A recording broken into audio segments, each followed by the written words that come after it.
রানাঘাটে বিজেপির শক্তি বিস্তার। প্রাক্তন মুখ্যমন্ত্রীর উপস্থিতিতে 2 শতাধিক বিরোধী দলের কর্মী সমর্থকের বিজেপিতে ভিড়। নদিয়ার রানাঘাট দক্ষিণ সাংগঠনিক জেলা বিজেপির কার্যালয়ে শনিবার রাজনৈতিক উত্তাপ ছড়িয়ে পড়ল ব্যাপক যোগদান অনুষ্ঠানে। সিপিআইএম ও তৃণমূল থেকে প্রায় 150 থেকে 250 কর্মী সমর্থক একযোগে বিজেপিতে যোগ দিলেন ত্রিপুরার প্রাক্তন মুখ্যমন্ত্রী বিপ্লব দেবের হাত ধরে। এদিকের সাংগঠনিক সভায় উপস্থিত ছিলেন রানাঘাট লোকসভা কেন্দ্রের সাংসদ জগন্নাথ সরকার, জেলা সভানেত্রী অপর্ণা নন্দী, রানাঘাট উত্তর পশ্চিমের বিধায়ক পার্থসারথী চট্টোপাধ্যায়, রানাঘাট উত্তর পূর্বের বিধায়ক অসীম বিশ্বাস, চাকদার বিধায়ক বঙ্কিম ঘোষ, কৃষ্ণগঞ্জের বিধায়ক আশিস বিশ্বাস সহ বিজেপির একাধিক স্থানীয় নেতৃত্ব। সভামঞ্চে দাঁড়িয়েই রাজ্যের মুখ্যমন্ত্রী ও বর্তমান রাজ্য সরকারকে তীব্র আক্রমণের শান দেন বিপ্লব দেব। তিনি দাবি করেন, আগামী ২৬-এর বিধানসভা নির্বাচনেই বিজেপি সরকার গঠন করবে এ রাজ্যে। তারপরই শুরু হবে বাংলার প্রকৃত উন্নয়ন। একই সঙ্গে তৃণমূল সরকারের নানা দুর্নীতি ও ব্যর্থতার অভিযোগ তুলে বিপ্লব দেব জানান, সাধারণ মানুষের আস্থা দ্রুতই বিজেপির দিকে ঝুঁকছে। জেলা সভানেত্রী অপর্ণা নন্দী বলেন, তৃণমূল ও সিপিআইএম থেকে প্রায় 250 কর্মী আজ বিজেপিতে যোগ দিয়েছেন। এতে পরিষ্কার মানুষ আর শাসক দলের প্রতি আস্থা রাখছেন না।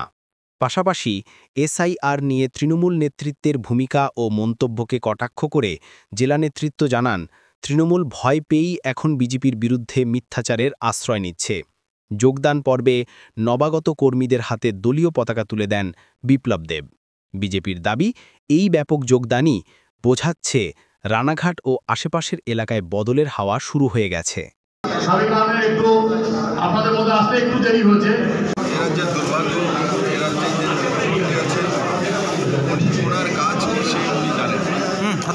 ওনার কাজ হচ্ছে ল অ্যান্ড অর্ডার দেখা, ওনার কাজ হচ্ছে হসপিটাল দেখা, ওনার কাজ হচ্ছে ইনফ্রাস্ট্রাকচার দেখা, ওনার কাজ হচ্ছে বাংলাতে এত সুন্দর একটু পিছনে তার মধ্যে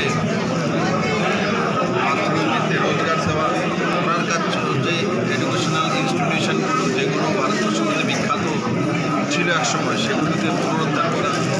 এইগুলো না করে কোনো সময় উনি দোকানদার হয়ে যান, কোনো সময় উনি নাও চালাতে চলে যান, কোনো সময় উনি ইলেকশন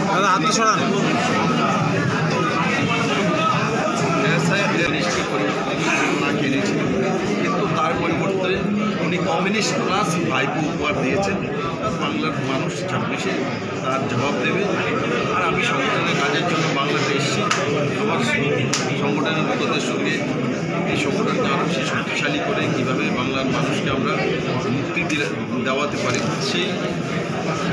সেই সঙ্গে কাজ করার জন্য আমি মুখ্যমন্ত্রী থেকে প্রায় 150 জন কার্যকর্তা এবং সিপিএম যে দলটি দীর্ঘ 34 বছর পশ্চিমবঙ্গকে ঘোষণা করেছিল, সেই সিপিএম থেকেও প্রায় 100 জন কার্যকর্তা, সর্বমোট প্রায় 250 কার্যকর্তা দুই দল থেকে ভারতীয় জনতা পার্টি মোদীজির উন্নয়নের কর্মযোগে গা ভাসিয়ে তারা আজকে ভারতীয় জনতা পার্টি সম্মানীয় আমাদের বিপ্লব কুমার দেব প্রাক্তন মুখ্যমন্ত্রী এবং আমাদের রাজ্যের সহপ্রভারী তার মাথার ধরে যোগদান করবে একদিকে কার্যালয়।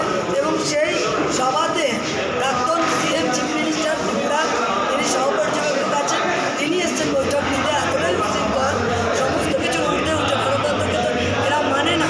এই উশৃঙ্খলতা তার নমুনা পরিচয় দিতেই তারা এই কর্মকাণ্ডটি করল।